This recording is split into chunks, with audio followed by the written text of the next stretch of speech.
A slasher bash.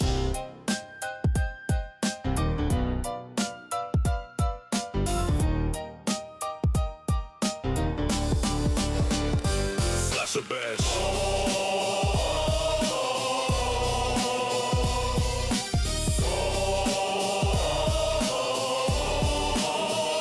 Slasher bash. Let's do this, bitch. What's up, everybody, and welcome to Slasher Bash, the podcast where we choose a horror movie franchise and review it movie by movie. I am joined by my co-host, Madison, and we are doing our Scream franchise review, and we just watched the brand new one, Scream 7, and we're going to review it today. Heck yeah. Also, what's your name? Oh, I'm Ben.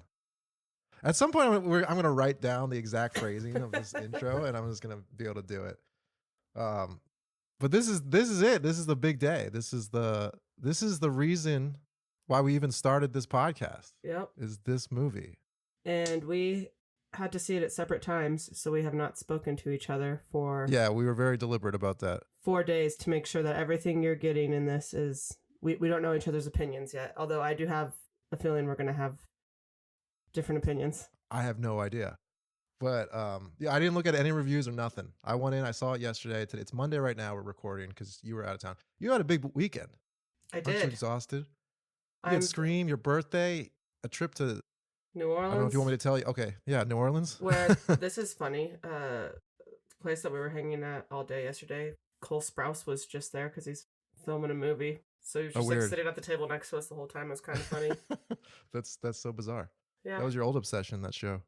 It was my what? Oh yeah, Riverdale. Your Yeah. old obsession, Yeah. yeah.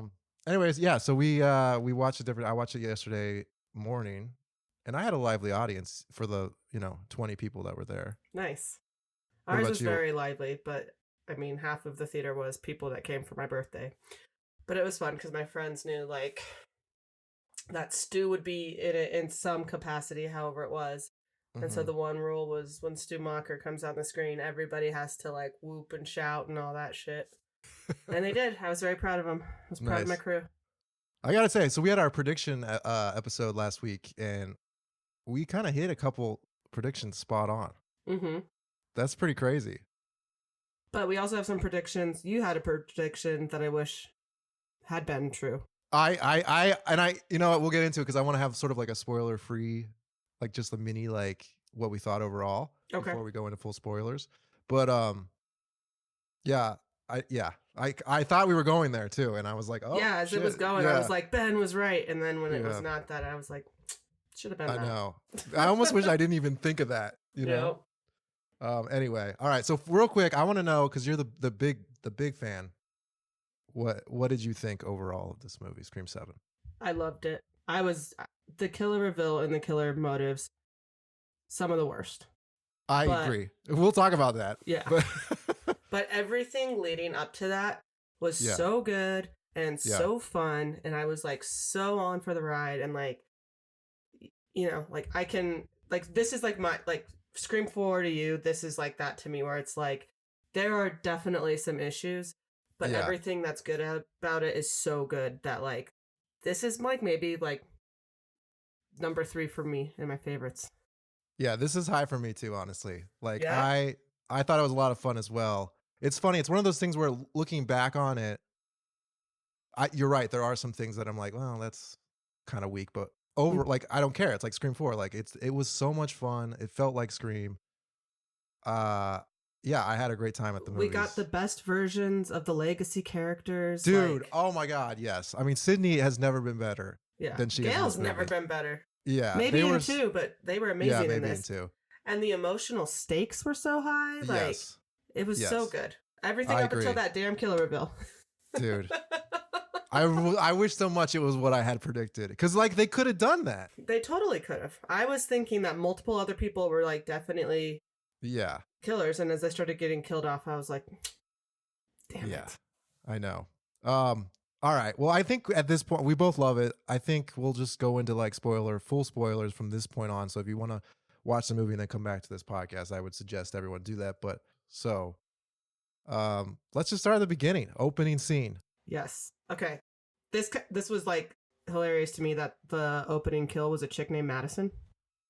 Oh, honestly, I didn't even catch it. And I watched the There's movie twice. also a Chloe who gets killed in it. So we're sitting there being Oh, like really? Madison and Chloe, and there was a Denver reference. There was and also a stuff. Ben in it. There was? What was Ben? The teacher? No. No, the boyfriend. Oh yeah. It was so That's weird hearing them say my hilarious. name constantly in the movie. I was like, this has never happened. That's so funny. So all three of us got killed off. It's a sign that we were gonna like it. Anyway, so this opening scene, obviously, they're at this Airbnb.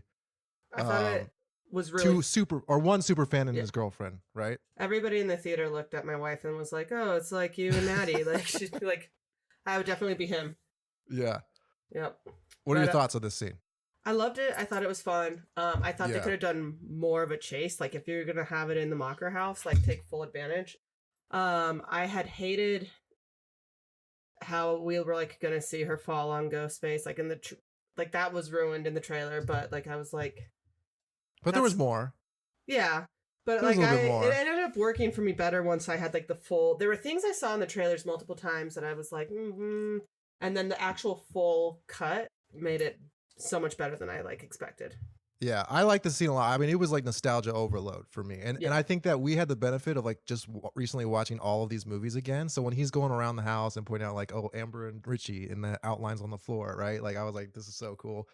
And they talk about Gail and Sydney torching Amber.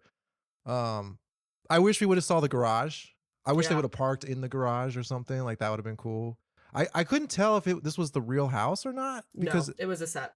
but it was still in Woodsboro. Not the real house as in like a real house, but like in the movie, the real house. Oh, Because yeah, he yeah. goes, this is like an imitation Yeah, no, house or it's whatever. the actual. No, I'm pretty positive it was the actual house that was. That's what I thought too. set But up he has a as- line where he's like, this is like an imitation something. I swear he said that. Maybe not. I don't know. I'll have to watch it back. Yeah. Anyway, but I loved all that. Him going through the house. Obviously, it's like this modern day take on Airbnbs and like that whole and superfan culture.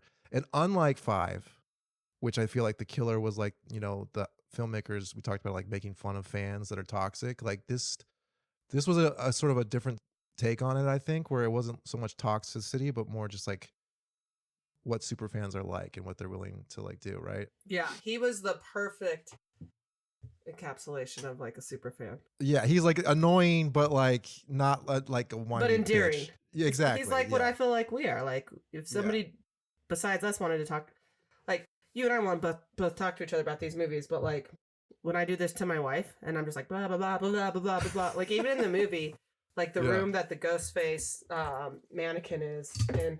Sorry, my dog is like trying to crawl into my lap right now, and she's a 90-pound pit bull. So That's funny. the room that the mannequin was set up in, or like the motion sensor or whatever, I was like leaning over and I was like, so Chloe, that room was never shown in the original movie. It's actually where they kept all the props and staged everything and blah blah blah. And she was like, shut up.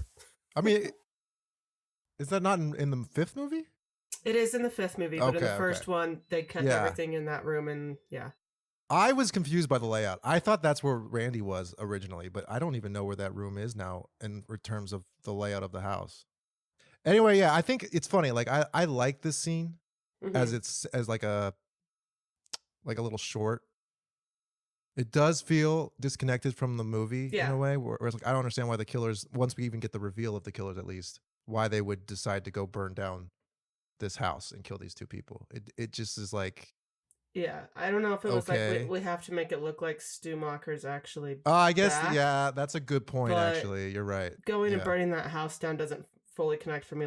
Like I immediately thought, or I did not immediately think, oh, Stu must be back if he burnt his house down. Exactly. Yeah. But I thought honestly, I think something that this scene does is like I think overall like the kills in this movie are like super brutal. Yeah, And like this, starting with this one where that guy gets stabbed in the head and his eyeball turns as the knife. I was like, holy shit. yeah, that Like, was intense. Obviously CGI, but so good that like it didn't look fake or anything. I mean, it was fucked up. I gotta say, there were some things I wish that Kevin Williamson did differently when he was, but like I think overall, like he did a really good job directing this movie. I Like agree. I think his eye was great, and like he had some creepy moments. There's one scene later where we'll talk about where I feel like he could have done it a lot better. Is But it overall, he was garage? great. What's that? The what's that? construction garage. No, it's the theater. It was in the theater Ah, kill. Gotcha. There's some things I wish he would have done differently. But yeah, it was just fun. I mean, that's nostalgia. It was for the fans. This is like you can tell Kevin Williamson coming back, and also like him sort of keeping canon with the movies he wasn't really that involved in. Mm-hmm. I think is cool that he did that, and he like treated it with respect of as far as like this is part of the lore now, right? Um, but yeah, cool opening, Yeah, big fan. fun time. It's long. It's a long opening, but it was good. Anyway, so now we go to this new town. What was it? Something Oak in No idea. Georgia. Yeah, sure. Whatever. Mid-sized town America. And we see Sydney's daughter first. Mm-hmm. And we have this scene where it's like the scene in the first movie with Billy sneaking into Nev Campbell's room, Sydney's Mhm. room. But at this time it's with his daughter and her boyfriend or whatever. And Sydney he- busting in. And Sydney busting in. But they do this weird thing where like he's like quoting the movie and stuff, which Yeah, that was weird. I don't think it hit that well. Like it Mm-mm. was fine. It was short enough where it was just like, okay, we moved on from this sort of reference, but I didn't really get that because I feel like if your boyfriend came in quoting a movie about a guy who tried to kill your mom, like that seems weird to do to your girlfriend. Yeah. Yeah. Do you know what I mean? It is, yeah. But he also, I mean, he was a very weird character. He was a weird character. We'll talk about the young cast too because like mixed feelings overall. Yeah. Actually, Anyway. yeah. I like him too, but I think.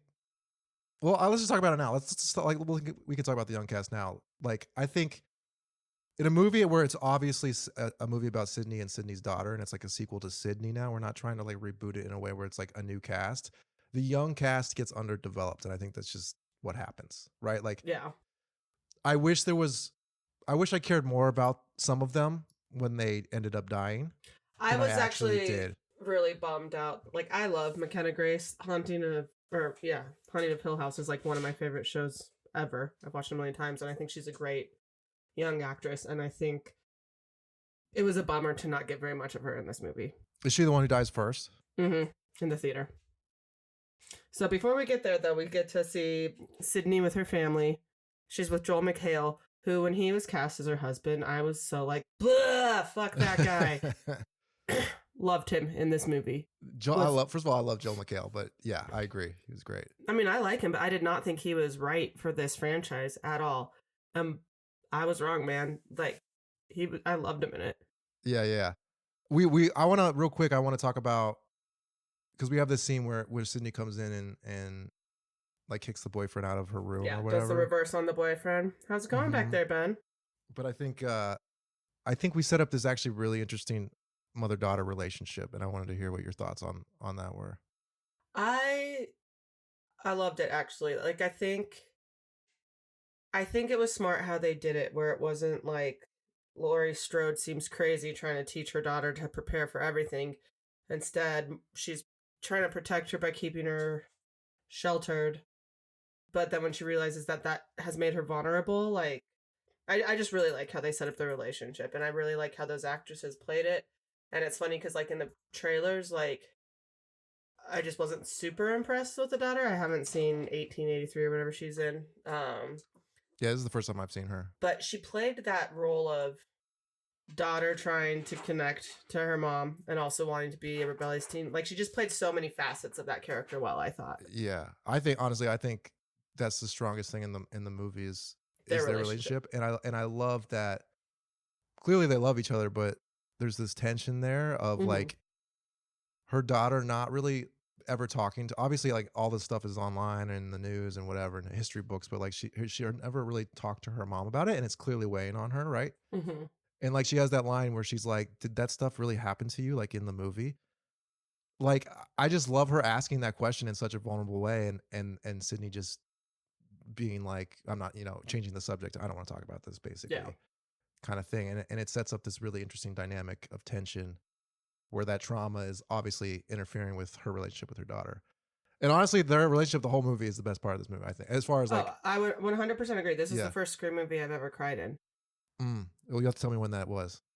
Is that early on or later on? It was twice. It was like they were both later. Okay. And they were both Sydney and her daughter scenes. Okay. But yeah, I mean, this is the first time where I really like Mhm. the emotional stakes were just so good. Yeah. Yeah. And I think that Sydney comes off, even on this early scene, like she comes off not in a cliche way of like overprotective mom. Like it's so real. And you get these hints throughout the movie where like they did teach their daughter how to like defend themselves and stuff. Like they have Mhm. like a self-defense sort of I don't even rapport or something that she's aware of and because of the trauma, right? But anyway, then we're introduced to Joel McHale right after this scene, and yeah, I agree. I think they have this one really cute scene together in bed that like totally solidifies their relationship um for the entire movie, which is great. I don't know why they had to explain that they had two other younger daughters who were like You were bitching about that. visiting. Well, I know, but like I was just prepared for them to not have other kids. Just like the Mark she was supposed to be married to was no longer the Mark she was married to. Like it's like, okay, you don't have to like explain one and not the other. Like just don't explain anything. Well, yeah, maybe. I kind of I don't mind it.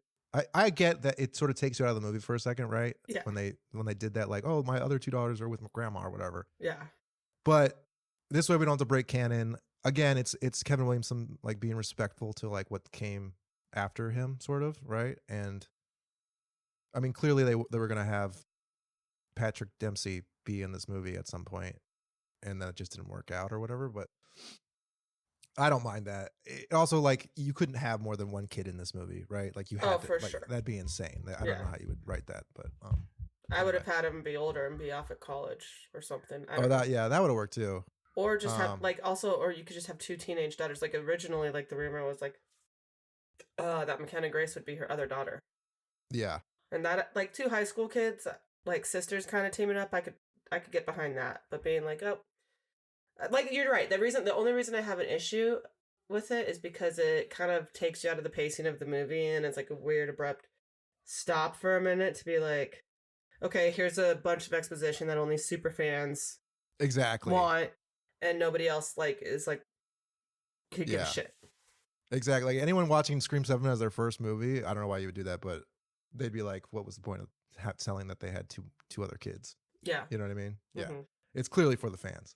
I think that's telling though. I think like they want to make a good movie. They want to respect the fans. They want to respect everything. So like, but I agree. Like it Which whips is right out of the interesting movie. because there's one line that we're gonna have to get to at the end that Okay. people have been like Yeah. totally shitting on because you're shitting on the fans. Interesting. Yeah. All right. so- I can't wait to hear what that line is. Yeah. So anyway, next morning happens and what's the daughter's name? Tatum. Tatum.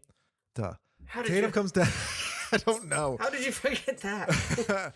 Tatum comes down. I watched it twice. Tatum comes down wearing her jacket from the first movie. And I leaned over and was like, "That's from Scream 2." "Oh yeah, it's from 2." Yep. And she gets all Nev Campbell gets all weird on it. And again, like Kevin Williamson, he does these relationships in such a like natural way where she reacts negatively to it, Mhm. but in a way that she was just caught off guard to it. You know what I mean? And then the dad says maybe you shouldn't wear the jacket, and then like he turns to her and is like, "I think that was on you. Like you need." And she goes, I'm sorry. Here, wear the jacket." Oh yeah, I actually really liked that parental husband moment of him calling Sydney on it being like, Totally. Yeah. that one's on you. That solidified that piece of writing and solidified their relationship and their respect and their trust Yeah. for me. Yeah, I 100% agree. But I also just like how like it didn't seem like she was being overbearing. It just seemed like she has trauma and she's trying to be good, and you can She's trying to Get do her the to best she be- can, but there's no way to ever do it correct. Like, yeah, but she's willing to be like, I was wrong in that moment. mhm. You know she's a what I good mean? mom. Yeah, exactly. You can tell that she's a good mom in this entire movie, and you can tell that her negative reactions come from her trauma and wanting to protect her kids, and it's not like she's Yeah, she's never shitty. She's always been a really great mom No. in it. yeah. It's just that's normal teenager parent. Fucking maybe not normal, but you know what I mean. Yeah. Anyway, she goes off to school, Tatum, and we were introduced to two of her friends who are literally barely in this movie. Hannah and Chloe. Yeah. And they have like a nice little dialogue back and forth. But again, It was very reminiscent of Laurie Strode walking with her girls to Mhm. school in the original Halloween. that's true. Yeah. But it also reminded me of Scream 4, where they were getting picked up Mm-hmm. and they all jumped in the car, you know? Yep.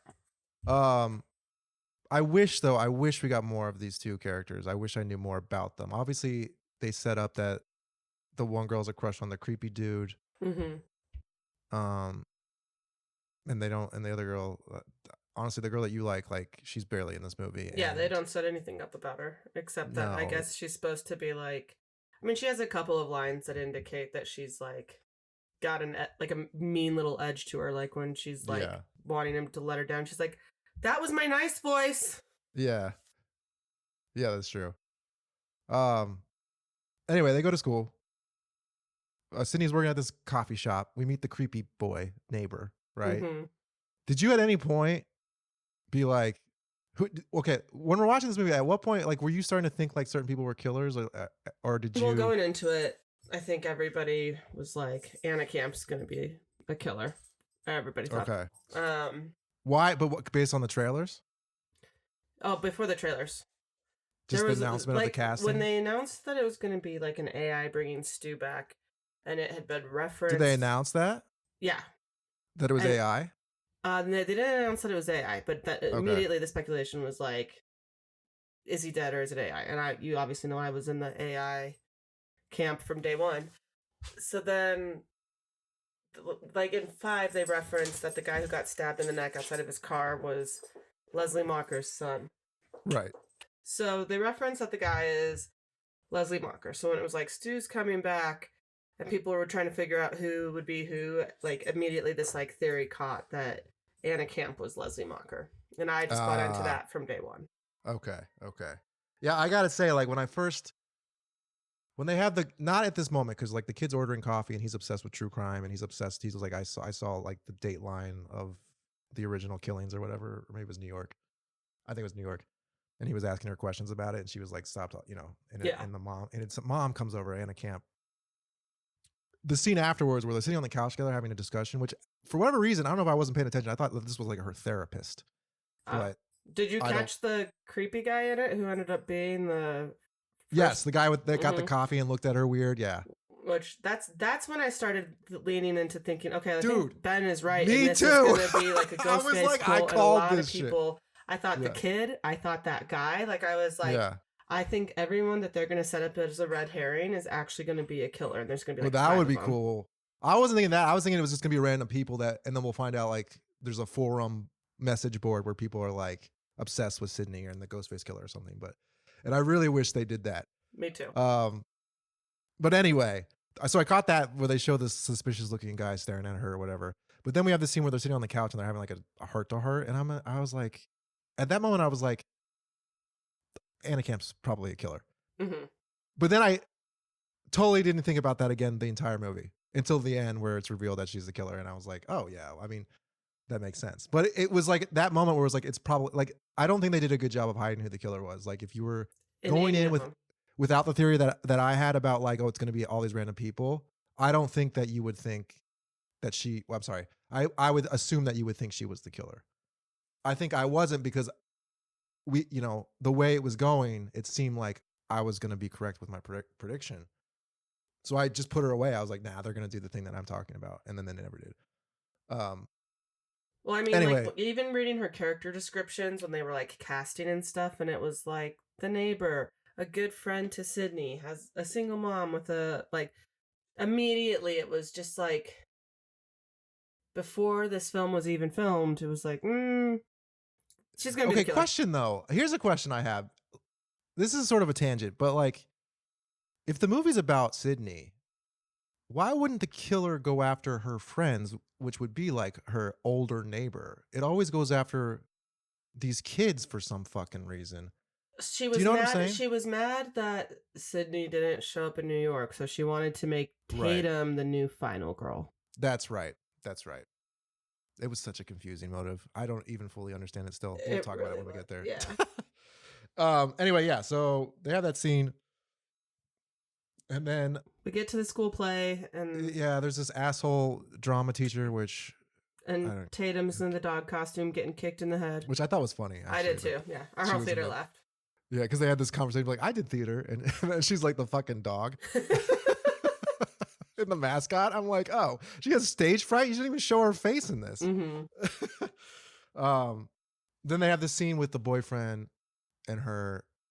I think they're trying to make this like romantic. Did you buy their romance at all? Like, what are you thinking during this scene? Where she's like, you think I'm timid? And he's like, no, I think about you when I go home and I laugh at things that you said. You know, that scene. yeah, no, I thought that it was well acted. Yeah. But I thought that he was just too obviously like, and maybe I was wrong, but that for me immediately it was like there was no way in hell that they were going to make the boyfriend the killer, and so Right. this was too hard of making him look like a red herring Yeah. and making it look like history was repeating itself. It was like Yeah. I feel like I like the actor fine enough. I think he was miscast in this. yeah, Because when you cast someone like this, I think about Billy a lot. Like if you're gonna do the creepy boyfriend thing, you gotta do the creepy boyfriend thing. hmm He wasn't instantly likable. He wasn't charming, but he also wasn't creepy. So I'm like, you're kind of just a vanilla person, and you should be more interesting as if you're gonna be a red herring at least. As like, if it would have turned out he was the killer, it would have been sort of. I was boring. hoping for him to be by the time we got into the scene if he could do deep fakes. I was like, yeah, I right then and there I could have rolled with it being him and Creepy Boy and all of them with these kids involved. You know, Let's talk about Sydney getting the call. called that. You totally called that shit. Like, yeah. I mean, you called the AI thing too, right? Like, but so she gets a call from Ghostface. But before we move on, I want to just talk about Sydney Prescott and like where her character is right now, because like the way that she's so nonchalantly and like annoyingly talks to this guy, that she's probably getting calls like this all the time Constantly, at this yeah. point. So she's just being like, oh yeah, like you're gonna kill me. You know what I mean? She's like, Mhm. so dude, I love Sydney so much. I love her character in this movie a lot. But she's like doing this thing, and then she gets the FaceTime call from Stu. Which bother. yeah. I What? was Yeah. kind of bummed we don't like get him removing his ghost face mask. Like I wanted it to be set up that way where she Mm, gets the FaceTime from Ghostface. He pulls the mask off. We see Stu. Yeah. It actually kind of took me. Well, I didn't like how he looked, but I didn't like how he looked either, but I Um, mean, he's older now. What are you gonna do? yeah, He got his that- face crushed. You but know? it looked like the way that it was shot. I was like, is he just like standing outside of a grocery store brick wall, just like like it just took me out of like what would have been tense and scary about Stu calling. I think you're right, but I think also like if you know anything about how like deep fakes work, like that's how you would have to do it, sort of. Like you couldn't have a mask come off because there'd be like this warp in the filter, right? Unless it was pre-recorded. So, and you can't have a lot of noise happening behind you. So I think, but that's only like it's a movie, so who cares, right? Like, Yeah, but in I- trying to stay I true feel to like, the yeah. technology, we lost a little bit of something. I feel like it didn't hit that hard for maybe because we already knew he was going to be in this movie, and you had these theories about it being AI and it be a FaceTime call, but. And you said that you got your friends to all cheer when that happened or whatever, but Mhm. like, to me, I was just like, yeah, okay, you know. I love Matthew Lillard, and I guess he acted how Stu would act, but Did he though? I feel like he's Yeah. so far removed from the character at this point that he doesn't really remember. all to do it. all of his scenes like kind of took me out of it a little bit. But if you think about it, if it's someone else playing him, Then that makes sense. it makes sense, right? That he would be Mhm. slightly off in his mannerisms. Yeah. At first, she's like, "There's no way this is Stu," and then he reveals that he's outside of her daughter's high school. And Yeah. her response is so cool. She's just like, "Don't you fucking dare!" And then she's Yeah. like out the door on their way, calling her cop husband, which we Mhm. did mention earlier, he's a cop. Like booking it to the fucking theater. Yeah, ready. And when she gets that, well, I guess we should talk about the scene that happens between that. because there's a death scene. But I want to say when she gets there and opens the door and sees him and doesn't even hesitate, just starts firing at him, like so cool. Like this is of course how you would be. Like Yeah. she is so cool now. Like she comes She in, really she's like is. fuck you, and just starts shooting at him immediately. Awesome. Anyway, we have this death scene. Your favorite character? What's her name? The actress. McKenna Grace Yeah, playing Hannah. she's like doing this play. She's on like the high wire strings. Which the one thing I was like, what high school has enough Dude. money for a system like this? Also, why is no one chaperoning this? Yeah, just a bunch of students. Where's the adult? Fucking flying each other around in this Yeah, thing. this makes no sense. It's just her and the guy who's controlling the mechanism to put her up and down. I wish, this is the scene I want to talk about earlier. Like, I wish that Kevin Williamson didn't show the guy operating the machine. Maybe showed him at the very beginning, and we didn't hear a weird noise happen. I wish that she was like going up, going down. He was maybe responding off screen, and then all of a sudden, like nothing happens. Right? Because like showing him and then cutting to her and then hearing a noise, like okay, the killer's there. And I think that it's sort of like more interesting if you have it where like it's just on her the whole time, and then all of a sudden it stops, right? Yeah. And she's like, what's going on? And we don't know what's going on. But Yeah. and I think maybe he's just not a horror director, so he didn't think of that. I don't know. I think that scene could have hit a lot harder than it actually did. But then when we get to the actual him death, coming through the door. holy shit, what do you mean? Like how he steps through the stage door. Of Oh the yeah. on the top of the stairs. Yeah. Yeah, I do like too. that But entrance. that death was gruesome. Holy shit. It was great. Dude, It we were was getting some gruesome deaths. So in this movie. gruesome, but it like wasn't like it was one that I could kind of laugh and clap at. I wasn't like, that's too much. That's too violent, even though it really was. I mean, It yeah, was, I like, agree. hilarious. Yeah. It was gross, but also like the reason you go see horror movies, right? Yeah. Like, anyway, she dies. This character dies, and she was kind of funny. I kind of liked her, but again, underdeveloped. These younger characters, and I also don't really understand why the killer would kill her unless what you were, I guess, is what you were saying, where like she wants Sydney's daughter to have all this trauma. Yeah, Then it makes sense. But I thought in the moment I was like, does does this killer think that this is Tatum hanging up there? Like, she thinks it's Tatum's friend. She thinks that Sydney's failed her as like this final. It's a stupid motive, but she thinks Sydney's failed her as this final girl. So she's gonna make Tatum into the new final girl, and it's kind of like a commentary on, is trauma inherited? Can you break that cycle? And so okay. So he's targeting her friends on purpose, the killer. Yes. Okay. Well, then it makes sense. Anyway, she dies. Sydney comes bursting in, thinks it's her daughter for like a hot second, just starts firing at him. Daughter's not dead. Everyone else from theater class mysteriously missing during all of this, right? All become instant suspects. This is also where I wrote my first note. Like I had brought my notebook. So I was like, okay, get my notebook out. I have some notes to write down. And I was like, why aren't any of these kids freaking the fuck out that their friend was just murdered so violently? Agreed. So then I mean, there's a scene like that night where they're all at a bar, like, yeah, fine, making pizza and shit. Yeah. That I always agree. bothers me. Yeah. It's especially bad in this one. I will say, though, Tatum does like cry a little bit. Yeah, she does bring In it the up scene- later in yeah. a scene with Sydney. Yeah.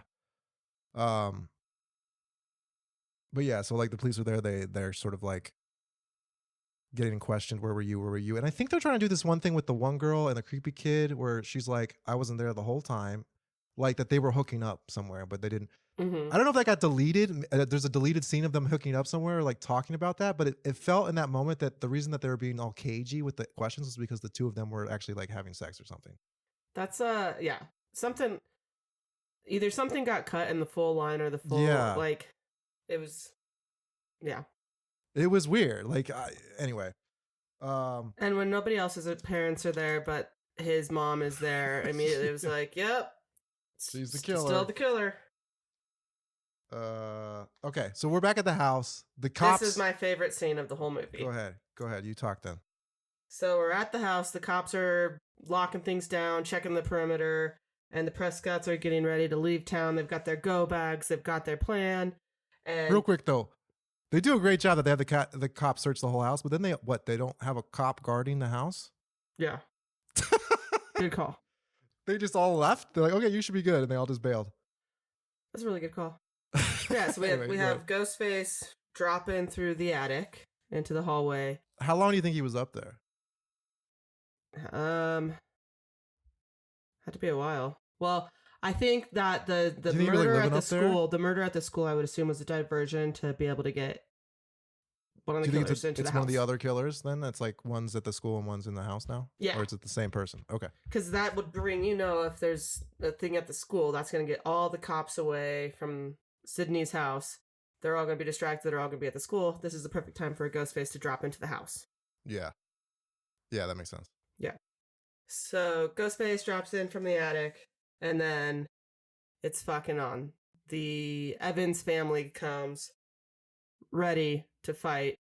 What is it? So they're talking, and then the light turns off or something, and Ghostface has Tatum with a knife at her throat, Yeah. and they do. Well, she's like, why is the light off? And he goes, I thought you turned it off. And then the other light turns off, right? Mm-hmm. That one And was they're like, that "Oh, was a creepy shit." moment. Yeah, totally. But yeah, go ahead. Yeah, so I don't so Tatum's got the knife at the throat, and then the dad says like drop or whatever, like she's been trained to do, and just blasts Ghostface. Yeah. And then There's a fight here. Like, Yeah. there's a fight where it's like mano y mano. No one is the weaker party here. In fact, they're kind of kicking Ghostface ass, the two of them. yeah. I immediately was like, this is awesome, and someone was like, this is stupid, and I was like, what How? are you talking about? This is exactly what Sydney's family would be. Exactly. Of course she'd marry a cop. Of course she'd be trained to fight back. Of course they'd be prepared to fight back together. Because this is what happens to her, and this is what she's prepared for. Yeah. This is her 6th time doing this. Yeah. Like, she knows how to, like, and the fact that she would jump in at the right moments and like hit him and stuff and like kick the knife away and like, dude, it made total sense. Mm-hmm. I don't understand why anyone would think that. That's really frustrating. But I was surprised about the decision to just leave the panic room. Like, yeah, be that is like, weird.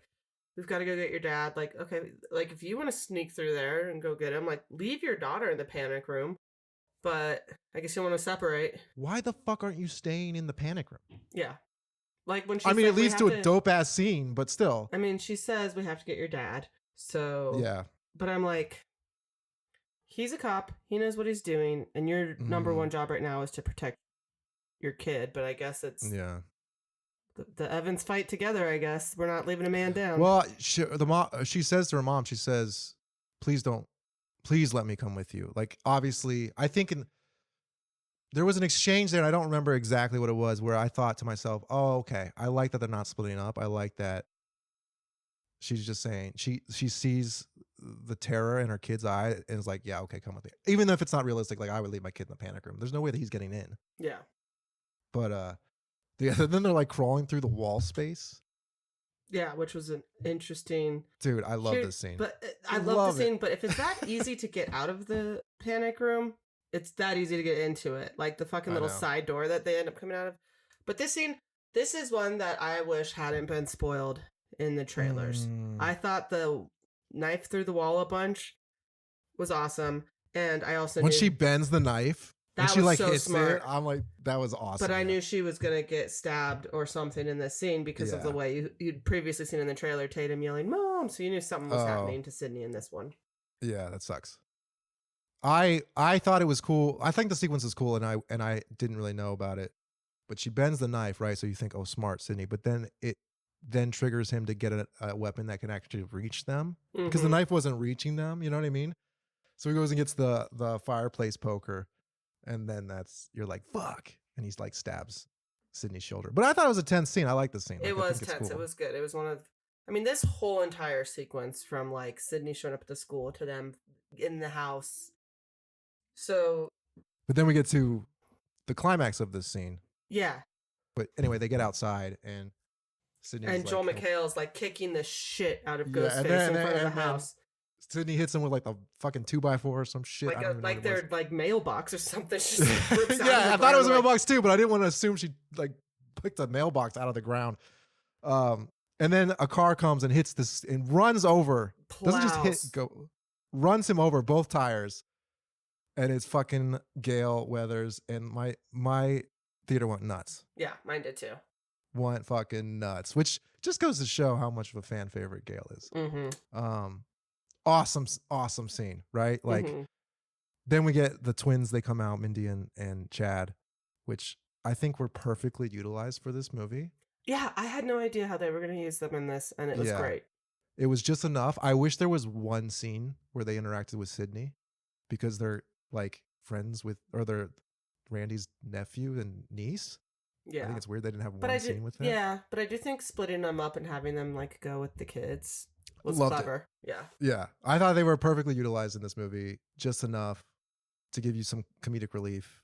And obviously the new rules, which we'll talk about soon. What time is it? We're going to go a little bit long, I think, on this one. Yeah, so Gale shows up. She's got the two twins as they're like as their intern, like camera people, right? Yeah. And she walks over to Sid. They give each other like this great hug. There's a great moment there where they clearly respect each other.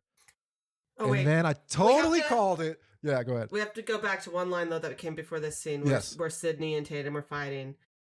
Because this was such a great callback for me when Tatum is like, just because you can't trust people doesn't mean they can't be trusted. And so then you get to see Gale and Sydney continue. Yeah. They obviously have this. I mean, there's a moment later where Sydney like insinuates that she doesn't actually trust anybody, including Gale, but you can kind of tell with their body language that she does. And then they have like at the end they talk about how she does trust her. But yeah, like they have this hug. They go over. She's like, "Let's go unmask this fucker. Let's go find out who this fucker is or whatever." Yeah, dude, totally called it. They unmasked the killer halfway through the movie, first time ever, and it's some random guy. And that was the weirdest. Like everybody was like, "What?" When it was just a fucking rando. Even are you talking about like the people in the audience, or are you talking about the characters? Well, the characters too. They're like, "Who the fuck is this guy?" Yeah, which was funny, but everybody in the theater was like, "Yeah, who the fuck is he?" Yeah, this is why I wish they went with my idea. Me because then it would make perfect sense. This was the moment setup. When when I was like, Ben was right. He nailed his prediction. I wish, man. I mean, it's sort of there's a sort of a tie, but not really. But anyway, they unmasked this killer first time, called that shit. And I was like, they're doing it. They're gonna just be random fucking people that are obsessed with killing Sydney. Yep. And I think because then the characters reacted the same way. They were like, "Why is it it's always someone you know? Why is it some random person?" And I was like, "Dude, this is so cool." Anyway, they find out that he was like a escaped mental patient from this nearby mental hospital, and I forget what happens. Like we have a scene with Sydney and Gale in the kitchen, right? They have the twins are in the kitchen with the husband and the daughter, and they're having their little like, we're interning for Gale, we're her hot interns, blah blah blah. Oh, and Gale has to convince Sydney to like. Yes. She's like, you're like, Sydney's like, I'm sitting this one out or whatever, and Gale's like, you know who you are. No, you're not. Yes. Yeah. Well, then I don't know, maybe it's later, but I think they get the call from Stu here too. Do they get the call from Stu here? They get a call together with. They get a call together from Stu when they're in the studio. Is that the only time? I think the only time together. I think Sydney gets 3 Stu calls, and the third. I forget, and I apologize, audience. I thought there was I thought the thing that gets Sydney convinced to go is the call, but maybe I'm wrong. But anyway, yeah, Gale is like, you're Sydney Prescott. Sydney's like, maybe I'm sorry. They get a call here. Yeah, I don't remember exactly. I think they do. I think they get a call, and it's like, and he's like, "Oh, Gale Weathers, like, you had to bring an old hag back to help you. How pathetic." Anyway, and so like Sydney finally turns to her, like, "Let's go and let's go figure out who's doing Gale this." talking shit to Stu in these FaceTimes is fucking hilarious. Yeah, I agree. But Sydney says, "This won't be over unless I make sure it's over," or something along those lines, right? Like, that's so good. And this is exactly what we talked about on our Scream 6 review. That she would have gone. she would never have sat out of Yeah. New York. She would have been there. This is what she does. She knows how to do it. As much as she doesn't want to be involved and it ruins her life, like she will always try to stop these fuckers, right? Anyway, they go to this insane asylum, and the bassist from That Thing You Do shows up. And this is the worst scene because this is immediately Yeah. when we know that he's a killer and that this is. you think so? Oh my god, the second he was like, oh, this patient stayed in this room. He didn't know who he was, a John Doe. And then it was Stu Macher. All I could think about was like you hating Amnesia storylines. Yeah. That whole scene. I was like, Maddie's hating this right now. Oh yeah, I did. And then as soon as it happened, like Chloe and I looked at each other and we were like, he's the fucking killer. He's one of them. Yeah. He is one of them. And then that was immediately like frustrating for me because it was like the whole, some of the taglines or whatever, like it all comes back home, fear comes back home, shit like that. Fear hits home, whatever.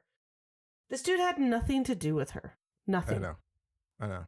And it's fine if he doesn't really like, you know, Mickey Altieri didn't really have a lot to do with Sydney, but he's actually like Yeah. present throughout the entire movie. Like, Yeah.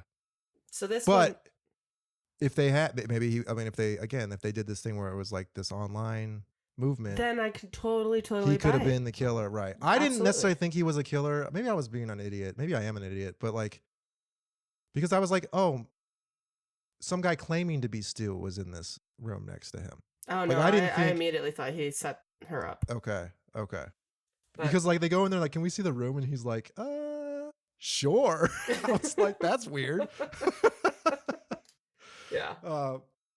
But anyway, yeah. So you find out that the guy that tried to kill them in the house was like the neighbor of whoever was in this other room, which they never really explained it. Maybe it was Anna Camp's room. I don't know. But Yeah. That one I was confused. apparently on. there was no one in Actually, this room? morning Yeah. I had to reread how they all got connected together, and so she was a patient there after Yeah. she. well, I know she was a patient there, but I like how long ago? Like there's no way that room would still be empty. Yeah, I don't know.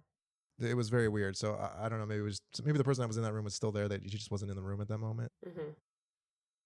Well, for my purposes, I was like, if this guy's part of the cult, cool. But maybe a guy thinks he's Stu and he's back. Anyway. Oh yeah, there's also like once they kill the first killer, a couple people are like, okay, this is over, and they're like, no, there's always more than one killer. What are you Yeah. talking about? And Gail's like questioning the creepy kid. Yes. Like, do you like scary movies? And he's like, I love them. And the mom's like, what are you doing? He's like, what? It's Gail Weathers.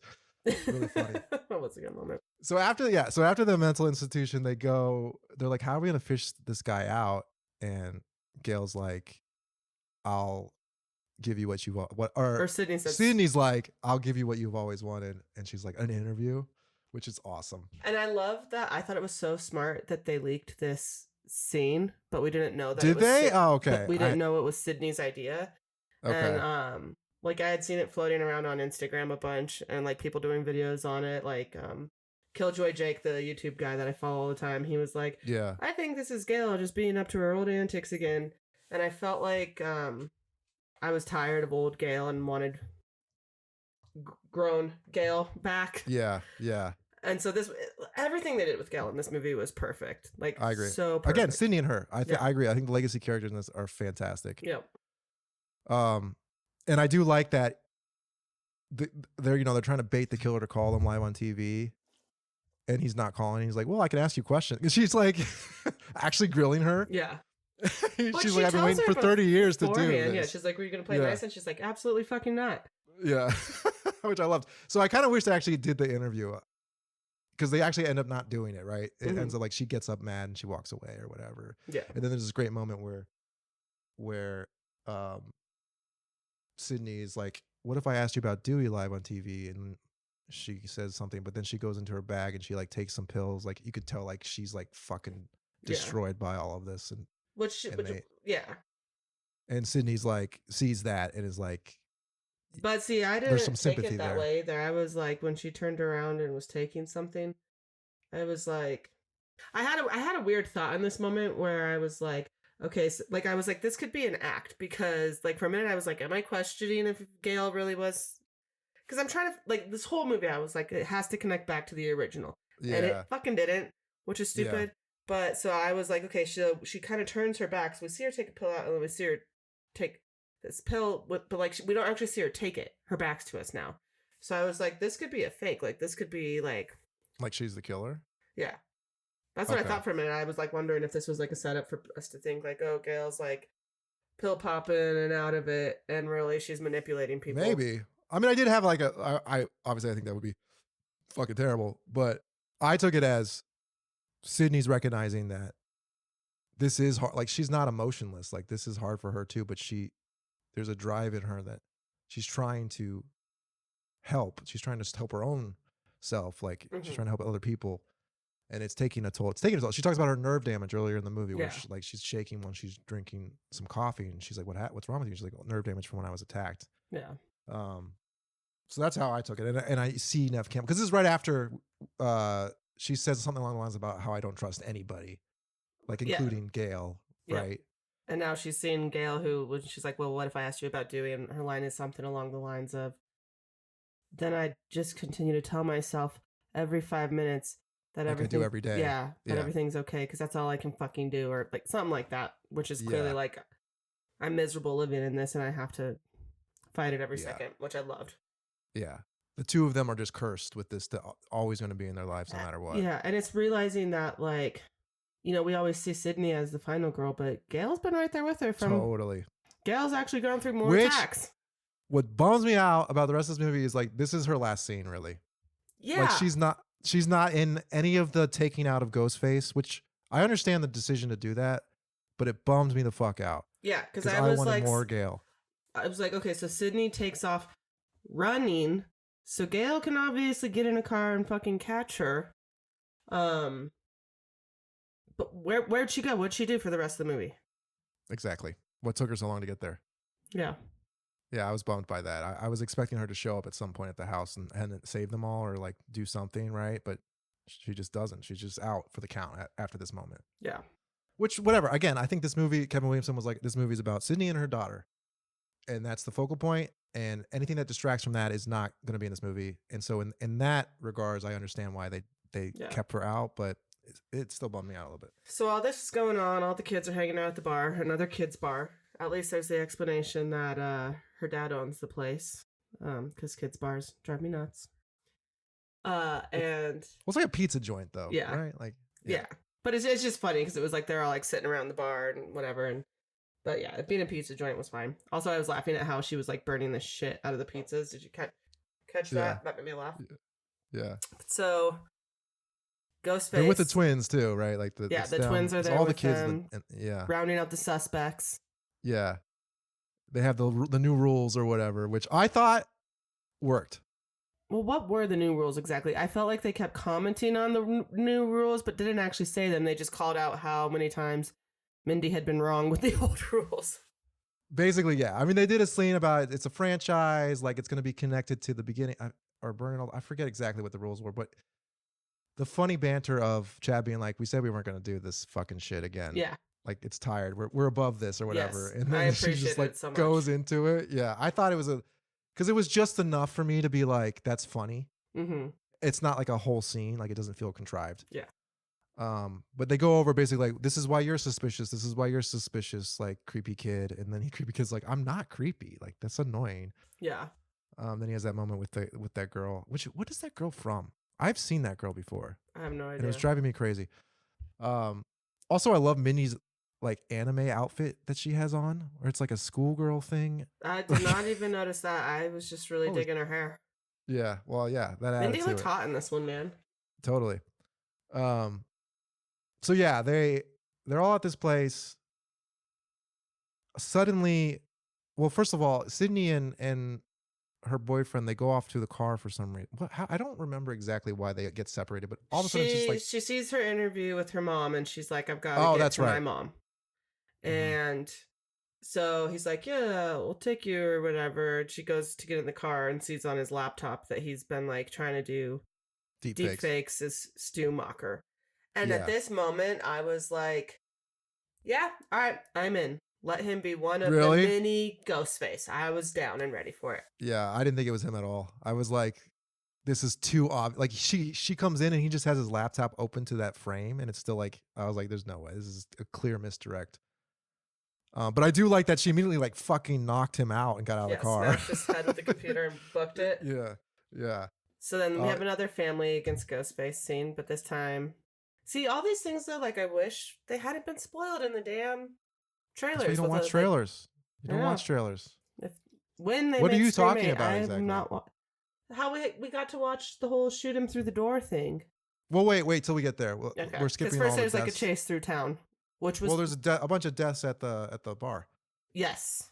Well, Yeah. she's running away to find her mom, and somebody's getting fucked up inside the bar. Everyone's getting fucked up at the bar. Fucking creepy kid who, an idiot, decides to run into the kitchen to for some reason instead of running away with the girl he likes. And then as soon as he ran out all bloodied, I was like, that's a fake. He's a ghost face. Interesting.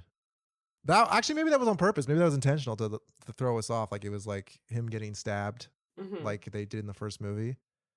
But then he gets killed in the most brutal way possible. Yep. Where he puts his head on this fucking what do you even call that? A beer tap. And he puts the tap handle through his head. It's a very pointy one if you haven't seen it. Yeah. And then he falls forward and beer starts falling out of his mouth. Out of his mouth. Fucking which crazy. Was hilarious. Like I was like, that's so fucked, and then I couldn't stop laughing. Yeah. And then the girl dies in the worst death in this whole like movie. She gets like thrown into a bunch of glass bottles and just like bleeds to death out of her neck. Yeah. Maybe she's alive. Maybe it's one of those things where like she'll show up in the next movie and I didn't die. And then Mindy and Chad get stabbed, which is so funny because they get stabbed like, how they have each been attacked before, but they each just get one little slice. Yeah, and like Chad goes like, I really don't want to get stabbed today. Yeah. And then he does. They were great. I love them. I hope they're in every single one. So yeah, now we have Sydney running after his daughter. I was for sure that Chad and Mindy were goners. And I really, if you remember, I was like, I just don't know what they're going to do with them in this movie. And I'm so glad that I was so wrong and that they used him how they did and that they'll like be around for the next one now because they were fucking hilarious. They were great. Yeah. We have Sydney's daughter Tatum running to the coffee shop because Sydney tells her there's a gun there. Or no, maybe. Yeah, she says there's a gun in the coffee shop. Yeah. So she goes to the coffee shop. She's being attacked by Ghostface. She gets herself into the office. This sequence is cool though because like she barricades the door, like she really barricades the door. It's not like one of those like lame. Well, isn't she hiding on the? I love the part when she's on the ground of the coffee shop at first hiding, and Ghostface like taps on the window. Yeah, like you can see her like that taunting, like tap tap tap. Yeah, that was fucking creepy. But she gets in there, she barricades it with a desk and everything. And then there's this scene, and I think it's a really good scene. I don't know if they quite pulled it off. To shoot him through the wall? Yeah, like her coaching her through that scene. Like on paper, I bet you it reads great, but something about the actual execution of it, I think is just like, it falls just short. You know what I mean? Like, I feel like she should have really, I don't know. It wasn't as memorable as I would have liked it to be, but yeah. She coaches her daughter on the phone, like where does she? Because she can see all the cameras in the coffee shop on her phone. But I think what took us out of it is that we had to. I understand why, but watching it on security cameras instead of like seeing security footage instead of in the moment took away from the tension. Yeah, exactly. It wasn't that like I didn't think he was going to be able to get in anyway. Which so she coaches her through it. She shoots him. He's down. Sydney's on her way. Yeah. Tell him to stay in the room. Why would she leave in the room? She goes, you need to go shoot him in the head. Yeah.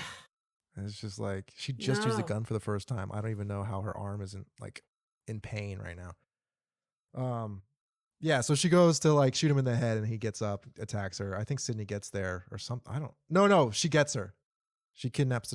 No, so this part I did like how she goes out to shoot him and he gets up and she's backing away and the other Ghostface comes into the corner. That's right. And then it just, I hate this shot though, how it's kind of like the Ghostface closes in, fade to black shot. Not a fan of that one.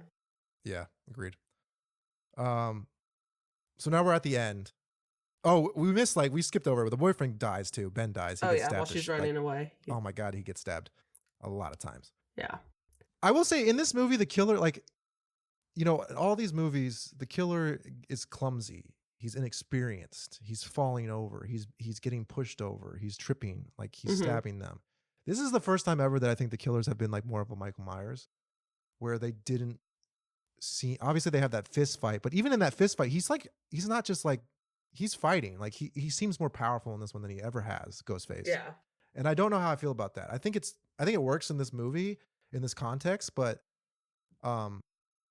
it's funny to me because like that was what always separated Scream from other horror movies, was like it wasn't just like a Terminator type killer. It was more of like just a regular person that could easily get killed themselves. hmm But he seemed much more Terminator like in this. And again, I'm still waiting. This whole time I'm waiting for like more reveals of random people. Yeah, I was too. And it's not happening. And the I movie's was almost so over. committed at this point. And I'm that was like, what was happening. I don't think it's going to happen the way I think. And I think already being disappointed by that led me into even more disappointment when they actually revealed The killers. Anna Camp. Yeah. Yeah. So we get to Ghostface have taken Tatum. And doesn't She's- Sydney get oh. another call that tells her to come home or whatever? Like, it's something like where it all started, but it's obviously not Woodsboro, so it's just a reference to her house, I guess. I don't know, something like that. I don't remember. No, Uh, it's to the moment in the opening scene is what he means, like her being in the chair outside with Yeah. Okay. having. So Yeah. Sydney goes home, and Tatum's in the chair. And Well, I'm- first we get these let's talk about the cameos here. She gets the house on her TV screen for some reason is like a live feed, and we get to see Billy's mom, and we see Dewey, and we Oh, see yeah. How he's got the AI Roman. TVs going on in all the rooms. Yeah, and we see Roman, and we see Stu again. So 4 characters that are like taunting her. Which I had at one point told you I thought Billy's mom would maybe be one of them coming Yes. back because of an interview she had done for whatever show she just did. But you were adamant. You were like, I know. no, like if the point is to taunt Sydney, it's got to be Billy. And then when I was watching it, I was like, Yeah, yeah, why wouldn't have Billy? yeah. Like, I think this scene does not hit at all. no. I think if they would have had different characters throughout the movie taunting her from her past, Mhm. that'd have been one thing. But to have it all in this like one scene where it's just faces of her old killers and one friend, I didn't like it. And I was texting with my cousin Jane, who's a super fan too. She said that I wish they would have either done every single killer, like where's Timothy Olyphant, where's Mhm. Billy, or just stuck with Stu, and Yeah. that's it. And I Yeah, totally agree agree. with that. Yeah, like I don't even understand why they would even have Randy, just to have David Arquette in this movie. Like, You Like- mean Dewey? yes, sorry, Dewey. Like, it just doesn't make sense to me. It was so disappointing to actually see that moment happen. Yeah. It just didn't work. It didn't hit. We knew especially- there was going to be something. So I had seen like a leaked set photo of Ghostface walking through the bar, but then like seemed to be like, so this maybe wasn't real, but it seemed to be that Roman was wearing the Ghostface costume and he was like had his mask off, whatever, and was on set. And I was like, there's no way, like he got shot in the head, there's no way. But I kept wondering, like, why would it be in the costume? What are they doing? And then how they were used, it was just like, nah. Yeah. He was just like, remember me, your brother? And also, they look so old, and like they are old, obviously. They're older, but if you're doing a deep fake, wouldn't it be the age like they were when they died? Why would they be an aged version of? Because I think It's it's just- trying to convince her that it's trying to fuck with her and be like, are any of No. these killers still alive? Yeah, but she knows at this point it's not real. Like she knows at this point And she's it's all known fake. the whole time, yeah. Oh, I guess she doesn't. She doesn't because she doesn't really know until she reviews her. And he's like, "You thought it was Stu? How stupid is that?" Yes, so this is the line where people are getting pissed off and they're like, you've just shit on loyal Stu fans who for 30 years have been waiting for Stu Mocker to come back and have hoped for his return. And then you're delivering the line to them. You actually thought Stu wasn't dead? How stupid are you, to like all these fans? I loved it. I was like, "Yeah, it is stupid. You thought it was stupid. I We're know, I fans. agree. We I've think been it's laughing stupid." because like all these YouTubers that I watch, like this Killjoy Jake guy, I love his videos, and he was Yeah. like, "You just shit on a significant portion Fuck of your that. fandom," and I was like, What a baby. This is like the killers from 5 now. Stu is dead. He was never going to be alive in this movie. Yeah. In fact, when they showed that first video on the phone, I was like, he's not alive. Yeah. This is a deep fake. This is that's annoying. Though I still was at this moment, not at this moment, but I was thinking like it's going to be revealed that these are followers of Stu. mhm. Like that they love Stu Macher for whatever reason and they're trying to finish his thing and there's a bunch of random people trying to kill Sydney, but it didn't happen. And we got this weird ass reveal that it was And Anna here's Camp the who thing. killed her own son. Yeah, And I don't even fully understand. her Why? single white female obsession. Is it supposed to be like the commentary is supposed to be? Is it a parasocial thing where like she felt empowered by this idol of hers, and it's like don't ever meet your fans or don't ever meet your heroes because they'll let you down? Sign of situation. Like I don't Yeah. understand what is happening here. Do you have like? I'm so confused by this. I motive. mean, yeah, I assume that's what it's supposed to be. Is like, like I can get behind the single white female shit and just like obsessing over somebody and like, you the faking who you are to be around them and to get close to them and all of that. But like, it's been executed so much better in so many movies, like Saltburn and like even like Ingrid Goes West.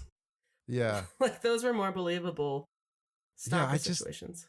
And that's why I think that's why I'm so confused by it. I don't understand. I think it misses the mark if that's what it is. It totally misses the mark. To your point, because it's like, Kevin Williamson, are you trying to do like the meta thing about some sort of current society thing? Because even if it is like I was like you were the inspiration for me, I became obsessed with you and your story, and then I felt like you became weak. But like, why? Well, because she she was went like, to go live her I life. realized that everywhere you go, you succeed because you kill. And then I felt empowered to kill my husband because you were killing people. But is And, that even what she was saying? That's Like, I what don't. that's like a line she had. And then she's like, and then when you didn't show up at 6. Yeah, when you weren't in New York, which I'm like, they're not. Like, what do you mean? Like, these aren't movies. You know what I mean? Like, Yeah. It was weak. it was so weak, so weak. Yeah. If it had been a different ending altogether, it would have been my second favorite of all the films. I kept thinking we must have a lot more longer in this movie to go because they haven't revealed enough killers yet. Yeah. Because I was so certain I was right about where they were going with this. And the killer was so quick. Oh, we've missed though. We've skipped over Joel McHale getting stabbed a bunch. Oh, we did. And they're That scene was so unimportant to me. Well, they showed it in the trailer so many times, like in every single trailer that. But like I was like, I don't care about Joel McHale. I'm pissed that Mark Kincaid's not back. We all know Yeah. he's gonna die, whatever. And then by the end, I was like, don't let him die. And when he got Yeah. stabbed, I was like, ah. And then when I can't they believe he's drag still him alive. out and he's still alive, I was like, okay, thank God. Yeah. I'm a little disappointed that they had like the same set piece twice. Like they had him die amongst all of the plastic drapes, and then they did the final scene in this exact same garage. Like, just do it one time. Give me a new set piece. You know what I mean?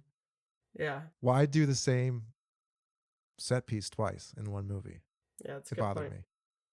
Anyway, yes, he's still alive. He unties Tatum, Tatum's foot, and then she gets away with her, training. karate kicking. And fucking Nev Campbell immediately shoots that one guy in the head. Awesome. Yeah, Doesn't miss, without hesitation, just blasts him away. And then they have this scuffle in the garage with Anna Camp that's very anticlimactic. Like, it's not even a good scene. yeah. It's not even a good fight. And then And they shoot the living shit out of her. her and her daughter shoot the shit out of her. And then that's like, And That's she's got that hole in her face. That was the most graphic yeah, hole. that was the most graphic hole I've ever seen. Which then they have time for one-liner while her husband's bleeding out. They always do this. Like, though I did like it where she's like, what is like, out of my prime, fuck you, or whatever she says. Mm-hmm. Anyway, so then obviously we have the end moment where Gail shows up. She's like, "You ditched me," and she says, "I do trust you, Gail."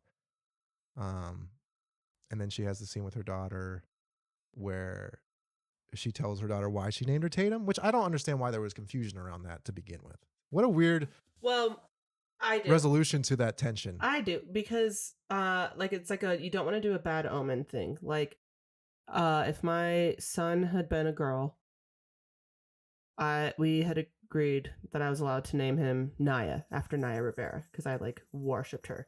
But then I got like really weird about it and I was like, but like what if I'm then like cursing them to drown? Like it's just like it was like a really weird yeah. like naming them after somebody you love who like died in a tragic way, like felt really weird. And it ended up being like, we didn't even know we were having a son at that point, but I was like, no, I don't think I can do it. It just feels too weird. But then Sydney giving that explanation of like wanting her, like I didn't name you after a victim. I named you after one of the greatest people I've ever known. Like I liked that so much. I teared up at that one. But Oh yeah, you didn't say one else you did. because I don't really remember. I think it was actually when she was doing the interview with Gail and talking about Tatum, but something kind of comes up about her daughter. I can't remember. I need to see this movie again. But it was both scenes were about her and her daughter, and they both like pulled my heartstrings and gave me a little tear in the eye, a little glossy eyed. Yeah. Like I don't hate, like I'm glad. I think that's the best part about this movie is their relationship. And it feels less forced than like Tara and Sam's relationship in the last movie. Yeah. I thought I was confused by like, it's like obviously she's gonna name you after someone she loved. Like I don't know why you're confused by that. Anyway. So that's the end, really. I mean, the husband's alive. He gets dragged off the hospital. Gail drives him to the hospital, and Mindy and Chad. Did you stay, by the way, for the credits? No. Did Oh, you Mindy? didn't? Oh yeah, no. With Mindy taking the news. Yeah. Yeah, I watched that. Okay. Because I was the only one in the theater when that happened. Really? Everyone had left by that point. That's- Because there's the credits of everyone's face, like everyone's face. Yeah. No, I saw that of Mindy doing her news I don't know if take. there's a post-credit scene. I didn't stay that long. Yeah. But, I saw those scenes. Anyway, yeah. I honestly looked at reviews yesterday after I saw it, and I was a little shocked by the critics score. I mean, users Rotten score seems pretty Tomatoes high. critics score was fucking horrible, and I was like, no. I'm so confused by it. I'm it's like, over do we Rotten watch the Tomatoes, same- like Yeah. Well, my Rotten Tomatoes wasn't even loading for me. I had to go to Metacritic, and it was similar. And I read a couple of them, like just the blurbs. I'm like, this is so off base. I have no faith in movie criticism anymore. Like I just don't. Critics have been so consistently wrong about saying mediocre movies are great and that good movies are bad. I'm over it at this point. I can't look at that. But I think fans are. I'm sure there's some criticisms, like we have some criticism, but I think overall people are pretty happy. I mean, my cousin was super happy with it. So everything that I've been seeing in like Slasher Bash's like feed is people. Well, a lot of people. It is polarizing. A lot of people are like, the AI looked terrible, and I hated the killers. The AI looked terrible. It wasn't actually AI. Or the deepfakes, or whatever. Like, yeah, the deepfakes looked terrible. I hated the killers. They weren't deepfakes though. Of like Stu and stuff. It was really him. It's not like they actually did a deep fake of Stu. No, I'm saying that like how they did it, how they incorporated that AI element looked like shit, and they didn't like it. Oh, okay. Interesting. And then, people, and then the whole everybody is like, the killer reveal is fucking garbage. It is garbage. And some people are like, this movie's dog shit because of it, and some people like you and I are like, I will forgive that because everything else up to that point. Yeah, was movie so was good. fun. Yeah, movie was super fun. I agree. Yeah, it does leave a bad taste in your mouth. To be honest, the motive for these killers, it's just like, how did you think this was good? Or maybe there is a good idea in there, but it was not at all communicated well. Yeah, to it did the not audience. come together. No, and it made me so disappointed that it hadn't been your. Because like when you were talking about it, then I was like, ugh, I really hope though that they don't like do like Stu's Back and Cult of Ghostface. But then as it was building to it and I felt like it was happening, I was like, this is cool. This actually works Yeah. how it's happening. And so the fact that I don't think that was intentional for us to all be sitting there being like, it's going to happen. it's gonna know. happen, and then they're like, here's a great idea. Somebody liked your book, and because you didn't go to New York, they're gonna kill you. It's so relevant too. Like if you think about like QAnon and flat earthers and this ability for whole communities to arise around sort of just like conspiracy theories and just like crazy shit, right? Like it's totally relevant, and I don't understand. Maybe they did have it like that at some point. Yeah. Like the fact that they unmasked this guy and they were like, it's just some random dude. Why is it just some random dude? Like to me, it's like maybe they were, but they were scared it was going to be too like MAGA was going to be mad. I don't know, but like maybe they had a pivot at the last moment. Like something about this is off. Yeah, I want all the interviews now. Now that Yeah, the film's out and people can talk about it, I want to know what was happening behind the scenes. yeah, but I think